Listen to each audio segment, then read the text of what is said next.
Now, I thought that presenting a screen whilst doing these things was useful, but actually it kind of is a little bit dull because the screen is always showing, if you know what I mean. I think you guys know what I mean.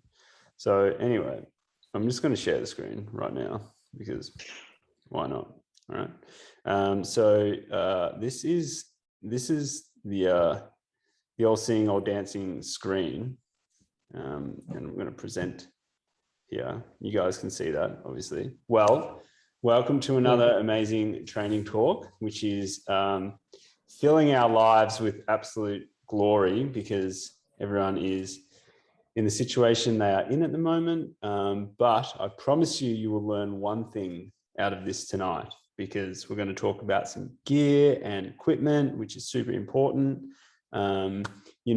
Firstly, we always just touch base with what For Wild Places is all about. And obviously, we are here to make trail running a meaningful expression of environmental activism. So together we can, just really enjoy and protect the places we use to keep ourselves sane and alive.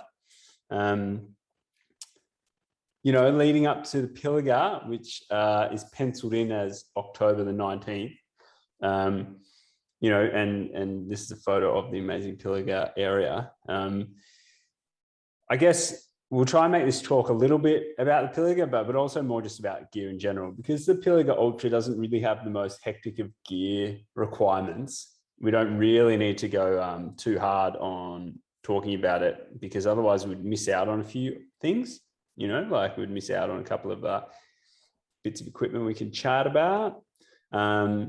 So in saying that, sweet, cool.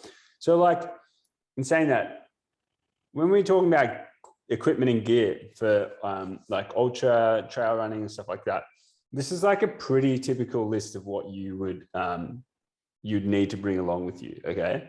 So races differ because of the distance, because of the remoteness of it, because of the time you'd be out in those remote places. They differ because of your access to aid stations, like how consistently they come along. So it's so this is a pretty typical list of what you'd need to bring along for your equipment. Now, most of that is pretty self-explanatory. Does anyone not know what a seam sealed jacket is? All right, rad. Now, seam sealed jackets are like one of those bits of kits that are essential, and all of these things are really good to start getting your head around using and getting in your training, because what they do is they provide this, it's all there for safety, it's not there to make you carry extra weight or anything like that. Like everything here, it all comes out of safety. So like a seam sealed jacket is like one of those things that 90% of the time, 99% of the time, you're probably not even going to really use it. It's probably just going to sit in your bag. But the one time that you do need to use it, it's going to be super helpful. A good seam sealed jacket, they can range from $200 to $400, but they're super important, and they're well worth the investment. And if you look after them properly, they can last for ages. Okay. So, and they also are not like jackets of old. They can be so small now, and they can literally be the size of your fist. If you grab it and you wrap it up, it's like that big. So it's not even that big, right? Okay, so that's something you just throw in your pack, and that's all happy days. Thermal top and bottom, again, they're getting real small, which is really good. Calories for emergency food. Every time I run out the door, if I've got my emergency space blanket, right?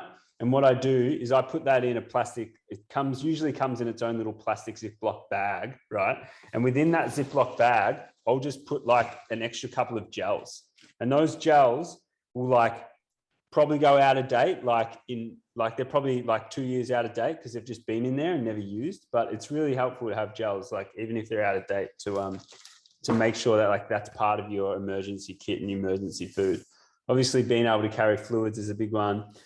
Head torches are really, really important too. And you can get some really good head torches. Even this one here is super small. Like it's just nothing. It weighs like 2 grams. It's like a really small kind of head torch. And that thing there, it also has a whistle on it too. So like that kit is like nothing, but super, super helpful if you ever really did need it. Okay. One thing about a whistle, right? Like a whistle is legit. Like a whistle could get you out of trouble. If something happened and you like were just sick of screaming, like a whistle is like one of the best pieces of safety equipment you could come across. And there's heaps of them that are now on bags and stuff like that. So it's really important. Space blanket, pretty self-explanatory. One of the things about a space blanket is like learn how to actually use it, you know, because like you see these photos of people with a space blanket wrapped around their like cold, wet jacket that's on them, right? But like the best thing you can do with a space blanket is take it out of the packet, tuck it under your clothes, like, and either have it on your skin or have it over a layer of dry clothing. And you're meant to like tuck it in and tuck it into your pants and like make sure it's under your like outer layer. That's where it's actually going to reflect your body heat and be like a space blanket. It's actually going to save you that way. So don't take a space blanket out and wrap it around yourself. That's going to do sweet FA and it's not going to help you out. Compass is a bit of a thing. Like, honestly, do you even know how to use a compass? If you really want to, hit it up on YouTube. But if not, know how to use your whatever it is. If you got a phone or whatnot, it's super important. Like snake bandages are pretty key in most races. I would say definitely take one because you probably have to. But it's and also again, just like learn how to use them, you know, because you've got to get that tension right. If you get bitten by a snake, you need to have the right tension in your snake bandage, or else it actually doesn't really help you out. Some are really good when they come with little symbols. So when you stretch them perfectly, the symbol like turns into a perfect square. So they're really good ones. But again, like learning how to know all this stuff is really important. Sometimes people ask for printed maps to go with your compass, but like you really got to understand if you're using a map, the only way it works is if you know where you are on that map, and then you can go from there. So if you've got to take those things, like spend a little bit of time learning how to do it. Like sometimes, you know, you've got a poo bag and you need to understand if you're going to use that because, you know, we don't want to leave any trace out there. A beanie and a buff are like critical little pieces of kit, right? They are like so light and so small. And what they'll do is like, they would just be like super helpful if you need them in terms of like keeping that warmth in and radiant heat from your head, or also just sometimes if your hands get super cold, you can just wrap it around your hands, which is another big one. But also if you can protect your neck area, it's amazing how much heat you'll keep in if you do that, and just like how much warmer you'd feel. So a buff is like super critical piece of kit. Obviously phone, you want to charge that, blah, blah, blah. That's pretty self-explanatory. All right. But the thing is like with kit, the real thing about kit, right, is you want to be able to pack it and fit it in a pack. So this here is like this little thing here. So this is a vest, right? Like 4-liter vest. The thing with emergency equipment is what you want to do is you want to get a dry bag. This is like a dry bag. It's 2 liters. Okay. You want to get everything and you want to roll it up. Like most jackets, you can just roll up, right? And what you can do with that is you can either get some an elastic band. If it doesn't tuck into its own pocket, you can get an elastic band, wrap it around there so it holds tight. Okay. And that way you've got a super legit piece of kit, nice and small, right? And then what you want to do is you want to get a dry bag and you want to put all of your emergency kit in a dry bag. Okay. Because what you can do is you can roll it up get all the air out of it, make it super, super sweet. And in that little package there, that can generally fit right into your bag like that. So like it fits the shape of your bag. And that way there, you've got all your emergency kit and it's protected because it's in a dry bag. And also it's like, it's well packaged. So when you're running, it's not jumping all over the place and you don't have any like random objects like flying around, okay? And then understand that like when you pack that, you have the things that you're least going to use at the bottom and the things that you might use at the top, okay? So you don't want to be on a run and then you're like, oh, okay, I need my waterproof jacket. It's at the bottom of that dry bag. So I've got to pull everything out and get it. So at the bottom of that drying bag, I'd have things like a snake bandage. I'd have things like, if I was going to take some tape, like tapes are super, it's not normally a mandatory piece of kit, but it's something that like would be really handy. If you're not going to use your head torch, put your head torch down the bottom of the bag, and just things that you're less likely to use, like things that are only really going to happen in a big emergency, have them at the bottom, okay? So what happens is that all fits well and it's really tight, good little package. And then what you want to do is like things like your gloves, you want to have them at the front, right? Like if you use these pockets at the front, you're gonna have those pockets for things like your buff. You're gonna have that there. Things like your food. So like you want to have your like gels and stuff like that. You want to have them on the front of your pack because then you're going to get access to them easy. All right. So like I will always have like things that I really commonly use, like gloves, buff, sunglasses, obviously like water bottles, food and nutrition, salt tablets. I'll slam all of that in the front of my pack because that way I'm more likely to use it because it's right here and I've got easy access to it. I'm more likely to eat my food. I'm more likely to have salt. And I don't have to like take my bag off and F around. So it's like, it's really important to understand how you're going to use your equipment when you need it. Because if you've got stuff in the back and it's a hassle, like it's more often than not, you just be like, bugger it. I'm not going to go back and I'm not going to like take my pack off and get it. I'll just like wait 20 minutes and then I'll do it then. But then if you do that with your nutrition, or if you do that because your hands are getting cold or something like that, you can just it can snowball and you can get to a situation where you don't really want to be. So understanding how to use your pack and how to pack it's super, super helpful. Does anyone have any questions about all that? Nada? That's good. I guess we did, before you came on, we were talking briefly about how Pilliga's now going to be in March. So I guess it is going to be a bit warmer, and I guess some additional things that might be more relevant in March than, the original October date. Yeah.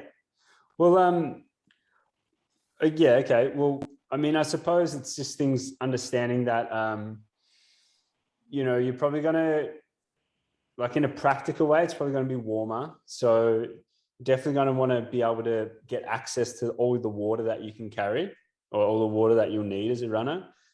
If you're having like separate salt tablets, it's going to be really easy to get access to those.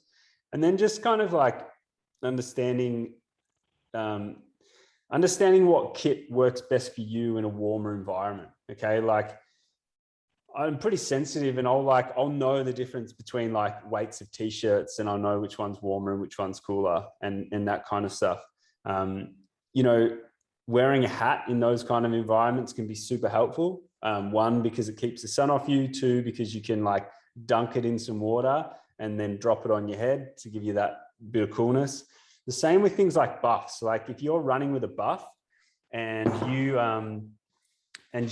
like dunk it in water and then wrap it around your wrist, like that cool sensation can be really, really nice. And it can actually like try to cool you down a little bit, or you put it around your neck.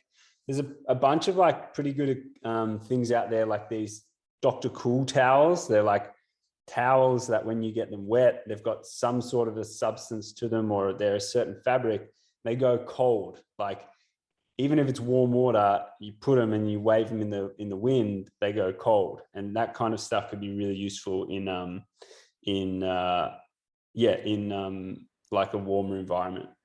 Like personal preference on sunglasses and things like that. You just got to figure out what works best for you, and whether you are okay with running with sunglasses. Like it can, if it's a lot sunnier, sunnies like can be really good, because you'd be surprised how much energy you use and you waste when you squint, and like you have to squint a little bit because of the sun in your face, and you've got to kind of squint up your whole face. Like if you're wearing sunglasses, it really allows your eyes to relax a lot more, and that will allow your face to relax a lot more, and that can just kind of go through your whole body really. And that's like no understatement. That's like a real thing. Similar to hat, if you throw a hat on, like it's going to help you out. Yeah, I think, like nothing too crazy. I suppose also like along the same lines as gear is like making sure that your socks are really good, because, like if it's warm and you've got, and your feet are sweating a lot, then you've got a chance to get some blisters going on there, especially in something like the Pilliga, where there's a lot of dusty ground, like farm roads and stuff. And once that grit gets in with your shoes, gets in with some moisture, like that can cause problems. So you really want to make sure that your like sock shoe combo is really, really nailed. And I guess, does that kind of answer the question a bit, Hill? Yeah. And I think as well, I'd never considered this, but when I did the Takina a couple of years ago with Richard, everyone got there and they're like, oh my God, you've got to have long socks because it's all heath, then your legs will get cut up. And I was like, well, I didn't know that, so I didn't bring any. And it was, once you get there, it's too late to kind of worry about that. So yeah, I guess being on the trails in the Pilliga, there's, probably a few shrubs and branches and stuff. So like if you are a bit sensitive about getting scratches, it's probably worth wearing longer socks. And then also I guess sunnies are good as like eye protection for like branches and stuff, because it will be, it is single track and some of it's pretty wild. So I guess those things are helpful just because it means you don't have to worry about your own yourself so much, because the gear's kind of that protective layer. Yeah, 100%. Yeah. Yeah, and long socks they're like a godsend in somewhere like Tassie. And yeah, like Pilliga, like you said, it's definitely got a few little shrubs on the side there. So I'm a bit of a fan of gaiters too. Gaiters to keep the sand out of my shoes. And like absolutely. The sunnies are actually good if you do fall or run into a bush or something. It's good eye protection as well. Yeah, and things like gaiters, just like if anyone uses gaiters, it's just really important to make sure that you use them in training, because they can heat your feet up a fair bit. So you just want to make sure you've got the right balance there and you're just used to it, like nothing's right or wrong. It's just making sure that you're used to it and it works for you. Mine pretty lightweight ultra gaiters. Yeah, and they're like, they're specific for ultra running. So that's pretty handy, definitely. I think gaiters are probably a good one. Just if people are worried about snakes, I guess that's an added protection. And I guess, it is quite dusty and rocky. So that, probably something remembering to mention, Madge, in terms of what people might want to bring just for their own comfort. Definitely. Yeah. So that's all totally valid. So I guess there's a couple of things with gear, like things that you should definitely do when you're trying to figure out how it all works best for you. So like, getting out there and testing it all on your long run, even if it's just wearing your pack and wearing your gear. Like one of the most important things is like, if someone comes up to you and says, hey, like I've just signed up for a 50K race and it's 2 weeks away. Like, what can I do between now and 2 weeks to get me ready for that race? Well, probably the most helpful thing that person could do is make sure that all of their equipment is super comfortable and it works really, really well for them. Because one, your fitness isn't going to change too much in 2 weeks, and you can stress about all that, but look, whatever, you're going to hurt regardless if you haven't been training.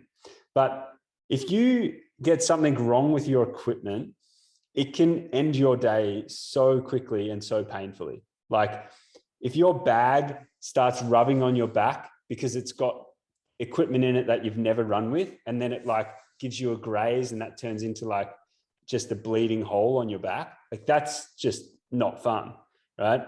If you've got shoes that have a couple of hot spots that rub you a certain way, then that's going to end your day with blisters real quickly. If you've got shorts that like don't protect you from chafing, or a t-shirt that doesn't protect you from chafing just because of the way it fits your body and how you run, like again, that's just a really, really painful way to get through 50K. So understanding that your equipment works for you in all of those ways is just so important. And it can go so far in terms of allowing you to have a really enjoyable day and allowing you to have a real successful day. So like testing your kit out, and it can be done on 30-minute runs. It can be done on long runs, is obviously better because you really start to like warm up, you sweat a lot more, you kind of travel further, you have to deal with all your equipment, like getting your nutrition and stuff like that. So they're really good ways to do it. And on race day, you might be carrying like an extra kilo or an extra like 1,500 grams, like more weight, because you've got all of your mandatory kit. So it's important to make sure that you know how that feels before you actually get to the race and run with it all, because it can move around a lot differently on your back, which will, like I said before, kind of rub on your back or on your body in different ways. Like all these really, really small things can really either turn into a big issue or just turn into a real nuisance, when you're running around and you're like, fuck, I didn't realize like my pack was going to do this, or I didn't realize these shorts felt like this after running 30K and I freaking don't want to wear them right now, And like, obviously we don't condone anyone taking their shorts off halfway through a race, but like, it's just like one of those things, understanding like how you can use like Body Glide, right? So like, if you don't want to carry around a full packet of like Body Glide, which is that like just body lubricant to stop you from chafing and stuff, you just take a bunch out, stick it in a plastic bag and take that with you, right? Like, because that is something that like, chafing is just not good and you want to avoid that. So testing everything, like testing it even before you buy, if like your friend's got one's a really good one. Always think about borrowing kit too. Like it's really good to just borrow kit for a race. Like if you can, and just test it. Like we don't always have to go buy something brand new. If we're doing one run every like year, like you can just borrow it and make sure you return it. And then don't get sucked into anything new that you haven't tried, like because someone recommended it the night before a race. Like that's just like not good. And just always go for comfort, like always go for comfort over anything else. It's just like this golden rule that will just always pull through for you. Okay.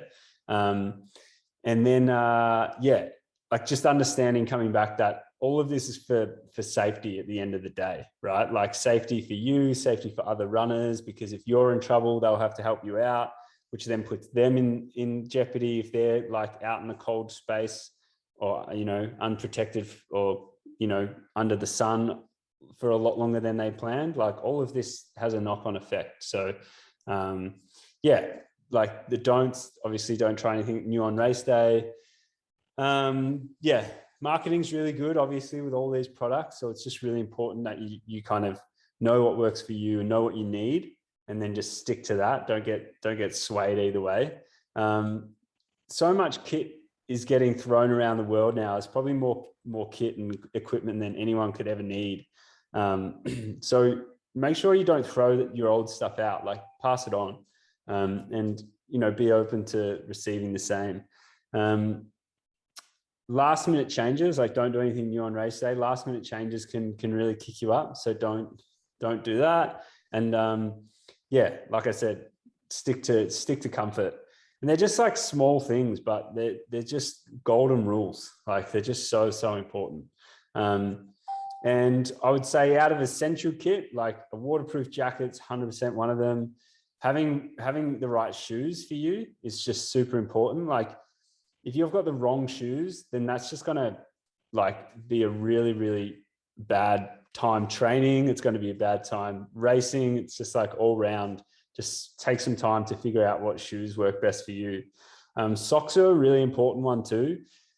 Like if you start to get issues with your feet, because either your shoes or your socks aren't a good combination, then like it's just not a place you want to be. So you can think of things like getting toe socks, which work really well for a lot of people. Make sure you get like, some people like thicker woolen socks, some people like really thin synthetic socks. Some people like doing a really thin sock and then another sock over the top. So you've got double. So, you know, like if you ever get any friction, basically the thinner liner sock is rubbing on the outer sock instead of your sock rubbing on your skin and separating your skin to cause a blister. So like small things like that are really worth trying out, and they might work, they might not. So like, but it's at least you've tried out. A pack's like super essential because it can just house everything. And like one thing is if you have to stop and you have to pause for a moment, like putting something under you, if you have to sit on the ground, is like so important for not losing heat in a cold environment. So like you can sit on your pack, and that's really, really useful. A head torch is a really handy piece of kit. You know, I wouldn't go anything less than say like 200 lumens, because that's like probably going to get you through most situations if you need it. And like I said before, like a buff is just super versatile and a really handy piece of kit. So that's what I would say are the essentials. And you know, like everyone has personal preference and stuff like that. But if I was getting into the sport of running, I would 100% say that they are the go-to things that I'd spend my money on, really.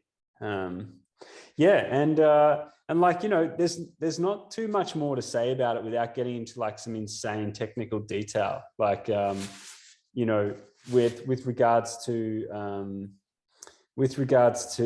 equipment, you know, you've got things like a waterproof jacket or a windproof jacket, and they're both amazing pieces of kit for their own right. But you know, everyone has to respect their own budget and things like that, and the amount of things that they want and need. But yeah, you can go down some insane rabbit holes with equipment, and there'll always be new things coming out. But I can tell you that like over the last, say, like 5 years, yeah, I'd say over the last 5 or 6 years, like the highest end of technical equipment for trail running has changed like 3%. Like it's really no different. You know what I mean? So if there's a jacket that's 5 years old, if it's in good nick and it still works, like it's actually probably no different to the one that's been brought out now. You know, they're just marketed that way sometimes, but they're all pretty similar and pretty good. So yeah, I just that's probably it, like without going on too much more. But I hope that provides a little bit of, I don't know, maybe things you can just try, because equipment is all about trying it out. You know what I mean? And the more you take it out with you, the more opportunity you'll get to try it out, just because who knows what kind of a situation you'll get yourself into. But just understanding how it feels and works for you is really, really important. And yeah, that's probably about it. What questions have you guys got about equipment and gear? I've got a question. What are your thoughts on poles? I know that, like, for example, Richard's doing Takina next year, and a bunch of people use them for the 50, but like at what point are they handy versus, you know, just annoying to carry? Yeah, well, I mean, poles are amazing, right? Like they are so good. I 100% am an advocate for poles. It's just one thing that you need to learn how to use them to benefit you. Because if you don't know how to use them properly, then they're going to get in the way, and they're going to be like way more of a hassle than a help. So And the only way to do that is train with them. Look up a couple of YouTube videos on how to use poles properly, and then get out there and train with them. Like essentially they want to feel like they're just an extension of your arm. So you don't have poles with you. You're using something that is like as in line and in tune with how your body moves. Like that's how you're going to be using poles efficiently. And really, like they're going to come in handy in events with like a ton of climbing and a ton of descending. And what that threshold is like, it's different for everyone because of people's experience and stuff like that. You've got to understand if you are just using poles for the uphills, or if you're also using them for uphills and downhills, or if you're just using them for downhills. And then having a look at the race that you're doing and understanding like what portion of that is uphill and what portion of that is downhill. Like I only use them on uphills. I've never really used them on downhills. So if I've got a race like the Buffalo Stampede, that was like 75 kilometers and that had, I don't know, 4,000 or 5,000 meters of elevation. And I use poles in that because, you know, it's really steep. There's a lot of hiking and, you know, I just kind of got in a rhythm with using the poles. And I figured it like, yeah, it worked out for me on that race. So yeah, it's, yeah, you know, Tukaina next year, it's going to be like 70K with 3,000 meters of climbing. Yeah, I don't know, like, yeah, if people know how to use them and feel comfortable with them during those hiking sections, then yeah, there's no right or wrong in terms of personal preference on that. But testing them and using them in practice is huge. Yeah, it's just everything. Getting your rhythm, getting a flow with your poles is, yeah, it's the best way. And it doesn't take too long, but you've definitely got to give it a crack. Yeah. So yeah. Did you like what, Cool. Yeah, I hope that answers the question. Yeah, no, it's not something I haven't used them before, but I think that's because I haven't used them. I don't know how to, they're not helpful. They're annoying, but I just either need to get used to using them or decide that they're just not for me. Yeah. Once you nail it, like once you get the rhythm and once you get the technique, they're awesome. They're so helpful. And yeah, like, you know, there's a reason why they are big in trail running. And here in Australia, like you see them 10% compared to what you see in Europe. Like everyone in Europe uses them. Everyone in like the big mountains uses them because they are super handy in those races, you know? So like look at UTMB that just happened. How many people use poles in that race? It's pretty solid. So yeah, any other questions?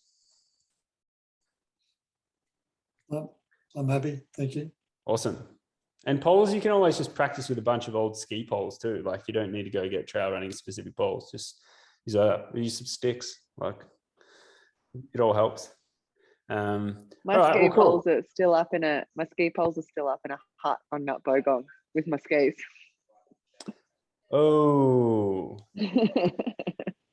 I got to hike up there to get them, but that might be a little while away. Yeah. I've got some mates going up Bogong tomorrow. Oh, really?